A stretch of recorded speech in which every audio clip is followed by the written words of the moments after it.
রফিক ছোট একটা গ্রামের ছেলে। ঢাকায় এসেছে পড়াশোনা করতে।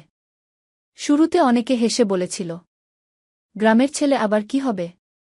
শহরের ছেলেরা তো চাকরিই পায় না। কিন্তু রফিক জানত, নিজের উপর বিশ্বাস রাখলেই সব সম্ভব। সে দিনে টিউশনি করত, রাতে পড়াশোনা করত। ক্লান্ত হলেও হাল ছাড়েনি। একদিন বাড়িওয়ালা তাকে বাসা থেকে বের করে দিল। মাথায় চিন্তা না নিয়ে সে নিজের জন্য সমাধান খুঁজল। একটা ছোট লাইব্রেরিতে রাত কাটাল, পরদিন নতুন বাসা খুঁজে নিল। বন্ধুরা বলত, তুই কেন এত পরিশ্রম করিস? আর কিচ্ছু হবে না গি। রফিক বুঝে গিয়েছিল, সবাইকে খুশি করতে গেলে নিজের স্বপ্ন মরবে। তাই সে আর কারও কথা শোনেনি। তাকে নিয়ে অনেকেই হাসাহাসি করত, ছোট করত। সে জানত, যখন তুমি কিছু বড় করতে চাও, তখনই মানুষ তোমার পেছনে কথা বলে।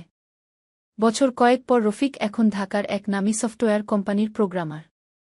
ইন্টারভিউতে একজন প্রশ্ন করেছিল, তুমি জানলে কিভাবে তুমি এত মূল্যবান? রফিক হেসে বলেছিল, আমার মূল্য আমি নিজেই জানি। অন্য কারও অনুমোদন দরকার নেই।